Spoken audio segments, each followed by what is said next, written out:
I'm Ryan Besson from the Pop Cultures, and I'm here with Sam from the Geelong Cosplay Society. How you doing, man? I'm Peter Quill, but my friends call me Star-Lord. Sorry, Star-Lord. I'm here with Star-Lord. How you doing, Star-Lord? I'm good. Geelong Gamers Convention almost wrapped up for the day. First annual event, first time done. It's been a really good day. It's been a great day, actually. Like, there's a ton of cosplay here. There's a lot of cosplays here, a lot of local, a lot that have come, travelled from as far as Gippsland. I'm from Gippsland. Where'd they come from specifically? Morwell, I think you I'm said. from Traralgon, which is just a little bit further. There you go. It's awesome. It's just great to see, other regional areas supporting other regional areas, because I think the biggest reason for us starting the Geelong Cosplay Society was to try and incorporate what's getting bigger in Melbourne and other cities somewhere local. Well, that's pretty much the first thing. Like, when I first saw Geelong Cosplay Society, I'm like, there can't be that many people, is there? And then boom, all these people come out of the woodwork, and really talented people. Well, yeah, 100%. We have 70 members now. In 70 members, we have 48 cosplayers. We have 12 photographers, and then we have other people behind the scenes that do some awesome visual stuff and some. We're not too great with computers and stuff like yourself, so we have people that do those things and manage the websites for us. But look, I mean, it's just flourished. I mean, it hasn't even been a year, and we've just hit 72 members today. Because I've seen a ton of the photos, and there's a lot of good post work, as in they look like comic panels sometimes. Yeah, Will Cook is the chief photographer, but we have some very talented people. We've got Light Reaver Photography, we've got Ewan Photo Works, and also Rhett from Phoenix Photo Works. And they spend a lot of time and hours on this stuff. And, they're like us. We put a lot of time and effort into our costumes. We make it look as great as we can, and we just really want, and they're just the same. They want their work to be recognised as the real deal. So. Well, speaking about looking really good, it's like you're rocking an incredible Star-Lord. So tell us a little about all these sort of things. To be honest with you, I'm more of a DC fanboy, and I always have. I do Batman and I do Deathstroke. Good dude. And they're basically my bread and butter. But look, I mean, where I am, I need to be doing more kid-related cosplays, and I needed a Marvel, because we do a lot of Marvel events through Village Cinemas. So I thought, why not Star-Lord? Because I kind of, I've got the personality down packed. I'm a bit of a smart-ass myself. So look, I've got some great people, Andy Cam, who helped me with the blasters and the helmet, as well as Bad Street, who helped me with the blasters. Because you mentioned these are 3D printed, so these are made from 3D scratch. Printed. These are all made from scratch. So inside you can kind of see that. They're all, it's basically plastic pieces, ABS, that is welded together with a soldering iron. Then use basically some Loctite to put them all together. And then just basically a lot of spray paint and some putty to podge it down. So basically, yeah. So you said you've got 40 cosplayers. So what are some of the characters that people do? Is it mostly comic books?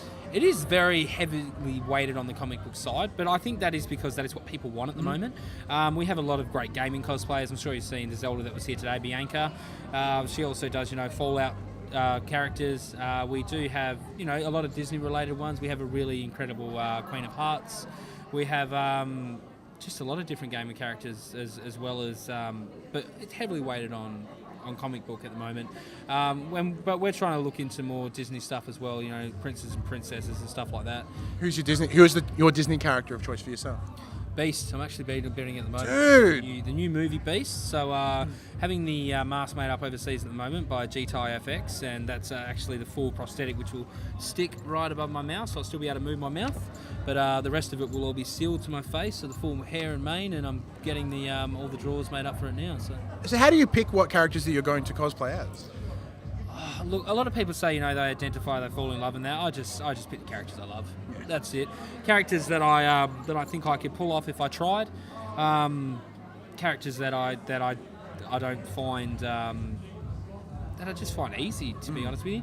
I mean, there's no point doing a character that I would never be able to relate to or wouldn't be able to pull off. But with this kind of stuff, it's just as soon as I saw the version 2, I fell in love with the jacket. And I'm like, I'm going to own that shit, and I do. Well, because when we first met you was quite a while back at the Killing Joke premiere, and you were Deathstroke. Yeah. And God, that was intimidating. Yeah. My Deathstroke was pretty full on. It was a mashup. It was kind of Deathstroke meets Mad Max. It was kind of that whole rustic, dirty Arrow kind of look, but with more steel and exposed stuff, and that was great. I mean, I went around Australia with that thing. I went to Adelaide, I went to Sydney, I went to Brisbane. I got a lot of good feedback, and it was a great costume, but as you said, very intimidating, not kid-friendly, and that's what we're trying to achieve with the Geelong Cosplay Society. So that's why I kind of moved to Batman and now Star-Lord. Now, here's the tough decision. I don't have a very superhero figure, but if you were to suggest a cosplay for me, what would it be?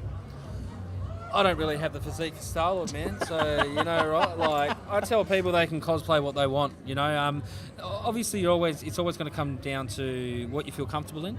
there's always going to be negative comments from people. You know, I get called fat man all the time on my Instagram page, but I deal with it and move on. But Not even clever. It's so easy. yeah, 100%. But you know what? Half the people that say that they're just jealous. They just wish they had a Batman suit. So that's what I tell myself, and my wife tells me anyway. But to be honest with you, you know, people do cosplay to body types. You know, you get those really stick thin people that rock Spider-Man for that reason, and you know the bigger built people that are, you know, if you were going DC, I mean, our photographer Will, who's a bigger built guy, always telling mate you should be rocking Solomon Grundy because you would own that stuff.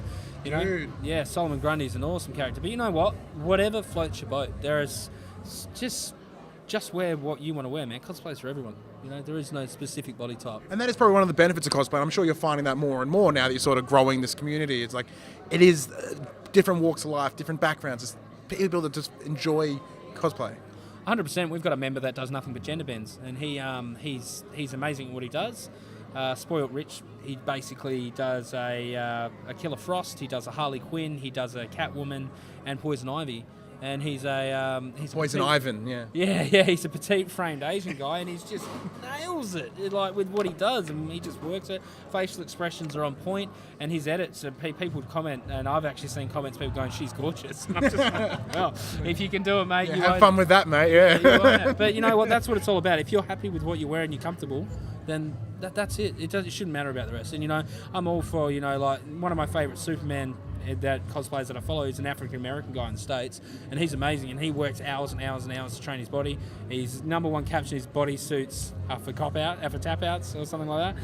But he's an amazing Superman. But I know that he cops a lot of you know, the brunt for being an African American guy doing Superman. But at the end of the day, he's nailing it. And so many kids, African American kids, are like, I want to do Superman now because of you and stuff. And that's it. If I encourage an overweight teenager, an overweight kid to go, does that mean I can do Batman or Starlord? Mate, you do it 100%. I'm 106 kilos, and if I feel like doing Spider-Man, I'll do Spider-Man.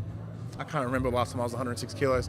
But anyway, where can everyone find the Geelong Cosplay Society? We're on Instagram, we're on Facebook, and we now have a fully working website thanks to Generation Play. Yes. So, www.geelongcosplaysociety.com.au. Awesome. Thanks very much for taking the time, man. Thank you very much. Appreciate it.